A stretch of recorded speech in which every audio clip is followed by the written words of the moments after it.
Hey 6D distributors, this is Dominic Vandenberg. I'm Derek. And today we're going to talk to you about the new ATR2 helmet and the rebuild and crash inspection program.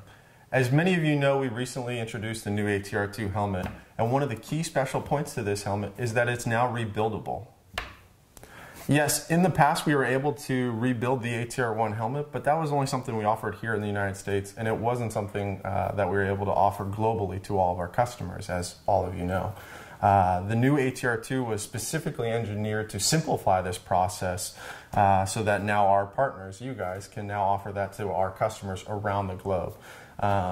This program we have seen it to be extremely beneficial because it gives us customer interaction as well as it adds additional revenue to the business.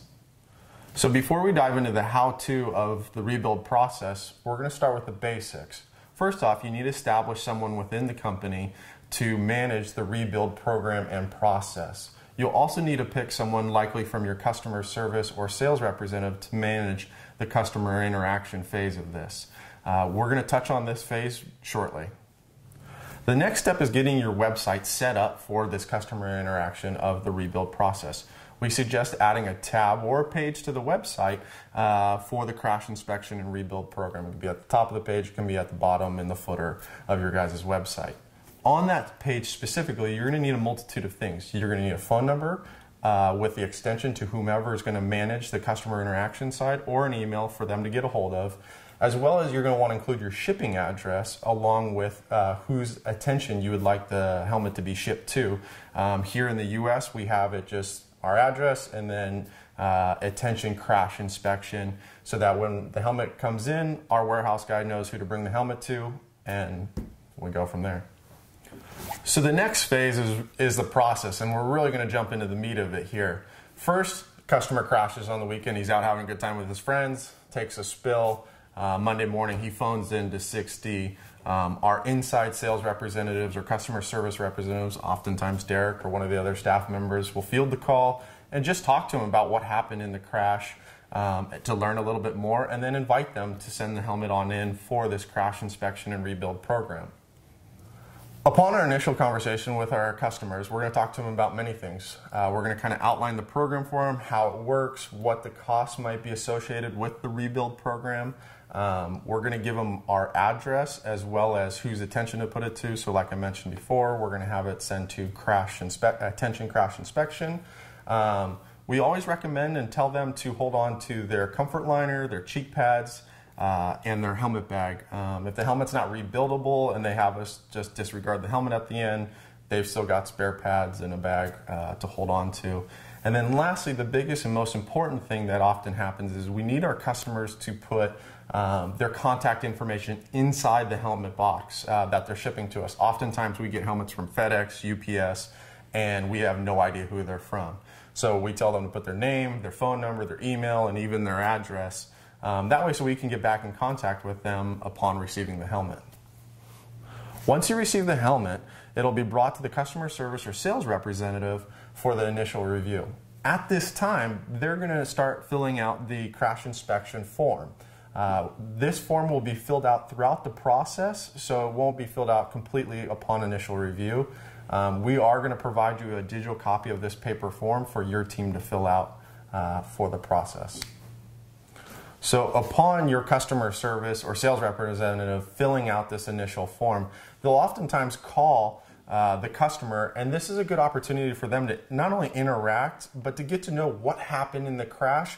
And it'll often tell you a little story as to what you're looking at from the impact. Whether they fell on the right side, it was a full frontal stuff, whatever happened in the crash, this will help you determine what you need to look for upon inspecting the helmet. And like I said, it just gives you a good opportunity to interact with your customer. After completion of working with the customer on the phone, you'll have all the necessary info, as well as obviously the crash helmet, to then go take to who you're going to designate within your company to do the final inspection and review. Here at 6D, we often will take it into our engineers. They'll inspect the helmet. And once you get used to this program, it's something that for the most part, you visually can see. Derek and myself will be at the races, and we know whether a helmet's good or bad after just years of doing it and inspecting helmets. We're going to make it as easy as possible on you guys to make this process of inspecting the helmet simple and easy. Derek is now going to walk you through the examination process and what to look for. Once we begin the examination process, there's a number of things that we look for to ensure that the helmet's rebuildable. The first step is to thoroughly inspect the shell. We want to look for fractures, cracks, anything that could be a potential liability in a future crash. Some signs that we like to look for, some scuffs, scratches, any dirt on the helmet. Those will be clues of what happened in the crash and special areas you should focus on. Other areas that we should focus on is the chin bar area, as well as the brow rib and the mouthpiece. Those are areas that we see greater tendency to see cracking or fractures. As well as checking the outer shell, at this point you're going to want to inspect the rest of the helmet for damages. Check the visor. Sometimes we see visor bolts sheared off. We'll go through how to remove that in just a few minutes. Once we determine that the outer shell is in good condition and that the helmet is in fact rebuildable, we take a look and inspect the internal EPS. A few things that we look for are cracks in the EPS as well as compression. Common areas where we'll see compression is this forehead area or this rear area. Other things that we look for is discoloration. Typically when the helmet has any sort of damage, we'll see that the EPS has a darker, more dull color. Now that I've determined that the helmet does in fact need a rebuild, I'll pass that information on to our sales team, in this case, Dominic. So now that Derek's determined that this helmet needs to be rebuilt, I'll get back in touch with our customer. This is an important step for you guys because you need to verify, first of all, that they want the helmet rebuilt. Sometimes they'll say, nope, chuck it, I want a new one. Other times, often, obviously, they're going to say, yeah, I do want it rebuilt. And at that point, I'm going to walk through the customer the parts that they're going to need and the costs associated to those parts. Oftentimes, yeah, they've torn up the inside of the helmet, but hey, they might need an extra visor or visor bolts or any of those accessory parts. Oftentimes, to be honest, we will offer a discount to the additional parts to the helmet. So for example, here in the United States, we charge the customer about $125 for the rebuild process and service. At that point, if they need additional parts like a visor or screws, for example, like a visor here in the US is $40 retail, we might give it to them at a discount of $30. Just kind of help offset the costs, give good additional customer service, and send them along their way with a cleaned up, brand new, from the inside out at least, helmet to go ride in. We typically remove the visor first.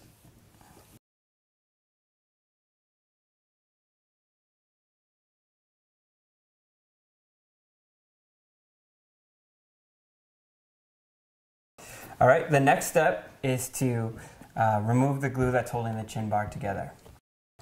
There's two halves of the chin bar, which are held together by a small amount of glue at the top in this gap. To remove that, we use a razor blade and create a small slice just in the very top to break free any glue. With the tool that we provide, or a 5mm Allen head, remove the two bolts that are holding each side of the chin bar in the helmet. To remove the chin bar, you're going to want to pull from this bottom lip. You have to be cautious. Although the EPP and PU material is very strong, it can rip.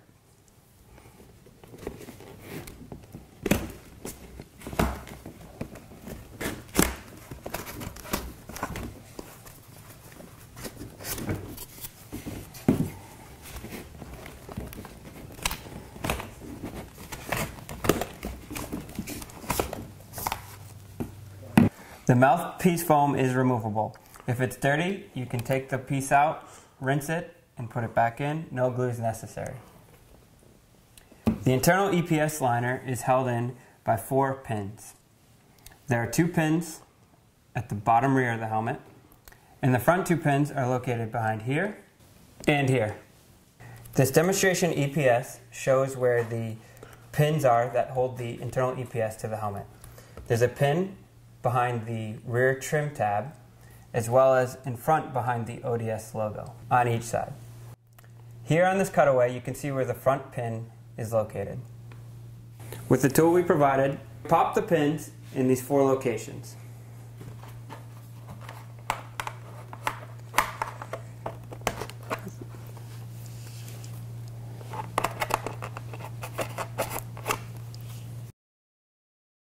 Pop the 2 front pins.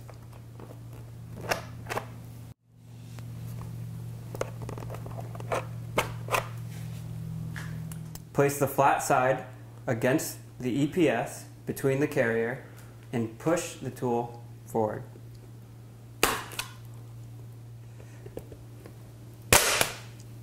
So to remove the EPS, pull from the rear and twist as you pull the EPS out of the helmet. The EPS may get snagged on the carrier, but that's what the twist helps prevent. The new EPS does not come with any of the trim pieces, so you need to remove them. Using your fingers, you can remove the rear piece and the front piece. There are 2 snaps on each that you will have to break free. Now is a good time to do another inspection on the helmet. We can inspect the shell, the EPP liner, and the carrier. Install the trim pieces on your new EPS. They'll snap right in. The trim pieces are specific for each shell size. Each EPS size is specific per shell, so make sure that you have the right EPS when reinstalling. In one fluid motion, push and twist the EPS into the helmet. Be sure to keep the chin straps clear and make sure that the EPS is beneath the outer trim.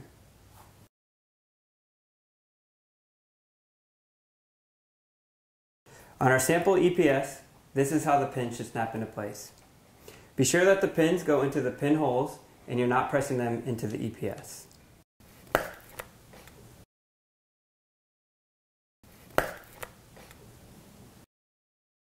Using your hands, push the 4 pins back into place.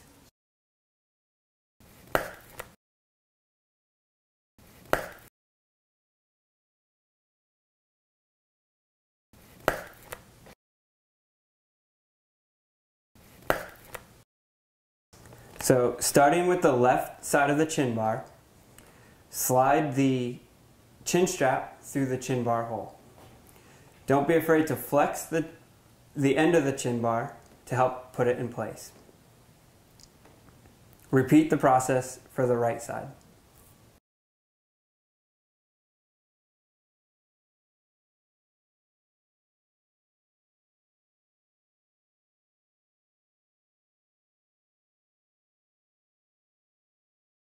This is the post side of the chin bar screw. They are side specific.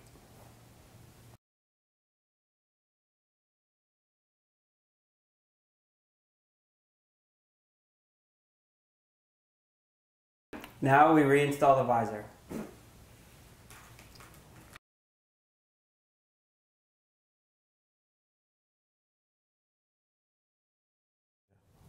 And finally, perform one last inspection and cleaning and hand the helmet off to your sales team. So we're obviously going to box it up. After it's all cleaned up, we're going to ship it on out and process the order to the customer. If you guys have any troubles with whether it's taking the helmet apart or reassembling it from any aspect of it, please feel free to get a hold of us here at our offices here at 6D. We can Skype or FaceTime you and just really walk through the process to ensure that everything was put back and is safe to return to use.